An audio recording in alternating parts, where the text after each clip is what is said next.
guys, I'm here with Harley Davidson's brand new Pan America. So I am so stoked for this bike.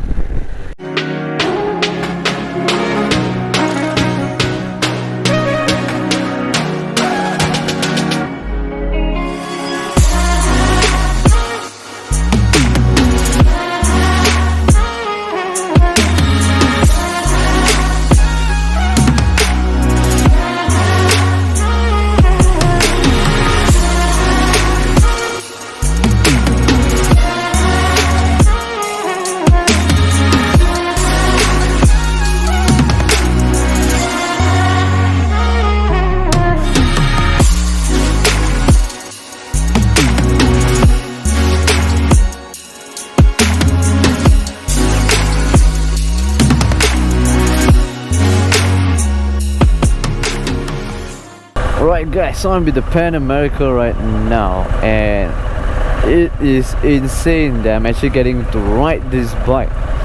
So I'm here with a escorted ride together with Bern. So I'll put a link to his Instagram below. He rides a breakout, and it's a pretty nice looking breakout. So he's on the electric ride.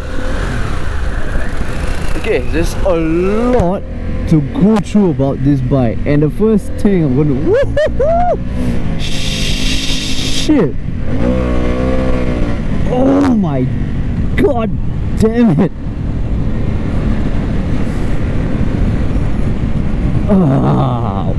holy shit. Alright, wow, where do I even start? Alright, okay, let me calm down.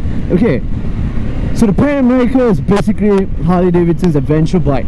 It's meant to compete with the GS 1200, 1250 and the KTM Adventure series. It's got spoke wheels and it's meant to go off-road. So let's break it down. First thing, the engine is the Revolution Max engine. It's a Harley Davidson. It's got overhead cams. I mean, like, wow, Harley, seriously, excellent job. It's got variable valve timing, and there's something that they have added which I think is pretty good. It's called the, if I'm not wrong, it's the hydraulic valve adjuster, something like that. So what it does is you don't have to check your valves too often, so you can actually go very long without checking your valves. So if you're someone who goes like 600, 800, 1000 km, those kind of rides, you don't have to take your bike apart to check your valves. It gives you the ability to go far. So I think that's a very good touch on Harley. So in terms of engine, 151 horsepower or 155, it depends. So 94 foot-pound of torque. It realized at 10,000 RPM, and the bike wakes up at 5,000 RPM, and it is insane. It's crazy. Like when I turned out of the dealership, I kind of ride it like how, oh wow, I can really corner. Woo-hoo! I rode it like how I would ride my other bikes. Shit! And it flies. See, 5,000 RPM. Oh lord. So yes, it is an insane powerful bike. Brakes, it's got dual disc brakes. The brakes are from Brembo, and the cool thing about the brakes is it's link breakage, meaning if I were to press the front brake, it will engage the rear brake at the same time. Very good for city riding. It has very good gripping. So in terms of braking, excellent man, excellent. It's got ABS, cornering ABS, it's got traction control. All of this you can turn off while you're in what do you call off-road mode. It turns off all of this, so you don't have to worry about that. So right now I'm in sport mode. You've got 5 riding modes, 2 of which is customizable. Now you talk about shocks. So the shocks, you've got Showa shocks, both front and rear, and you've got an Owen steering dampener. Now that is interesting, very new for Harley. So the bike doesn't sound like a Harley. I mean, it's a liquid cooled engine, what do you expect? But I mean, it's an adventure bike, it's definitely not a Harley. So why do you even bother if it sounds like a Harley or not? It sounds great, that's all I care. It doesn't come with a quick shifter, but you know, it's not too bad. So there is a shit ton of controls on this bike. Like, just look at it, left and right, there's so many. So here is to control your TFT display, and your cruise controls are on the left. So on the right you've got your controls for your, like if you connect through Bluetooth, you can use this to actually control your music and stuff like that. So I'm riding at a pretty high RPM, something I'm not used to. Okay, so the TFT display is bright and clear, but I believe Harley can do more to make it better. It's got too many small stuff going on the left and right. So I believe Harley can improve on that, but the TFT display is excellent. Okay, so now let's drop a gear or two and let's see how it works. Woo! It is insane. The pull on this bike is great. Apart from the controls, you've got an added heated grip. So the heated grip is great for when you're riding the rain, of course when you're in the cold country. It's got guards, it's got the proper guards on the bike, like let's say your crash guard.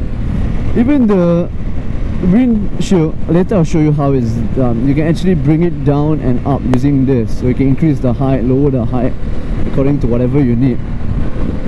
In terms of agility, this bike is super agile. Now the most impressive thing on this bike is the adaptive height. So what it does is, I can set the bike on the highest height I want, but when you stop at the traffic light, it drops the bike to the lowest height. And I felt it just now. I sat on the bike, I rocked it a little bit, and the moment I turned on the ignition, I could feel the bike just drop. And I can freaking flat foot this bike. An adventure bike, you flat foot it. That is how insane it is. But the moment you ride, it goes up. Now the gearbox is not like how your classic Harley. You don't feel the huge clunk when you change your gear. It's refined, it's very smooth. It's super similar to a metric bike. Sounds like one, but that doesn't mean it sounds like shit. It sounds great. You put a little exhaust on it, and it's going to be awesome. The mirrors are okay, you can see. Oh yep, I stopped and the bike did drop down. Yep, look at it, I'm almost flat footing the bike. It's insane. And this is on the lowest seat height.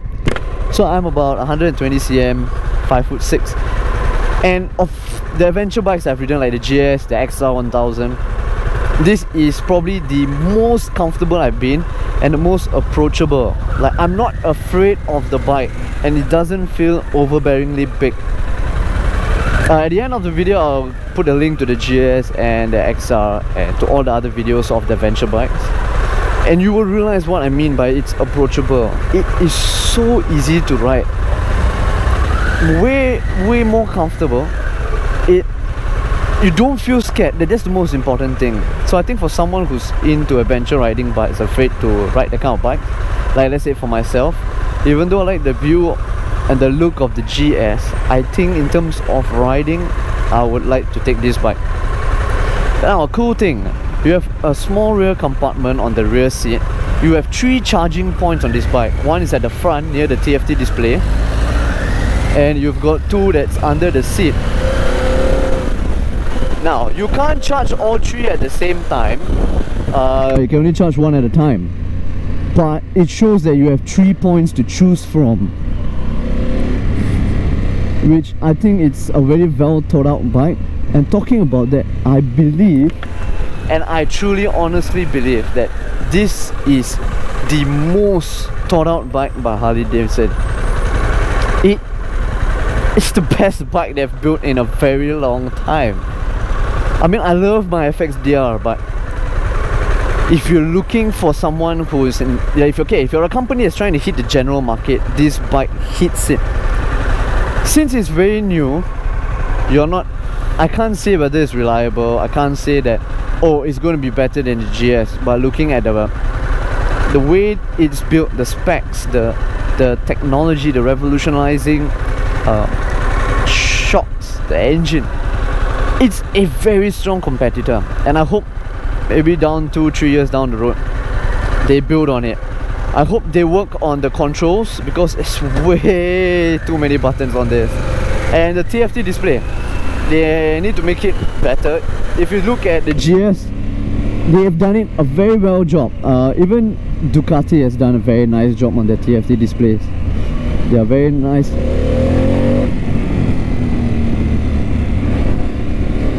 Oh, wow!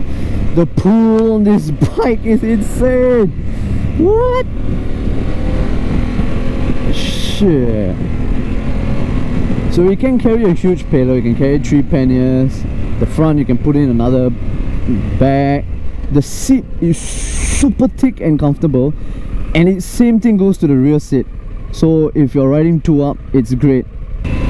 Okay, there's something about the pegs that is a bit interesting. It helps with standing up. So let me show you what I mean.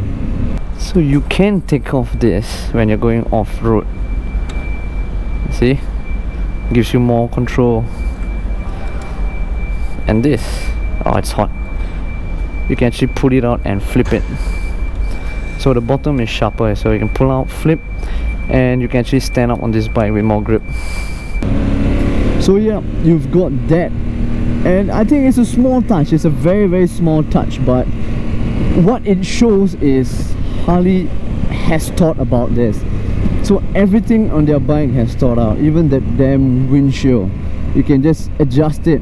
So once you flick down this, you can adjust the height up or down. So depending on your height. So yeah, depending on how much wind you want. So let's say you want more wind, it's a very hot day, then you can lower it. If it's a cold day, you're going far, then you can increase the height.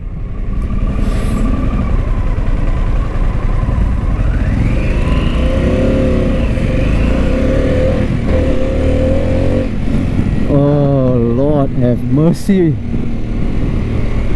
It is good. Don't kill me for saying this, but there is so much low-end torque that it beats the GS 1250 and the XR. Both bikes which I test rode very recently, and both bikes which I've pushed it in low range with shit. Wow, okay.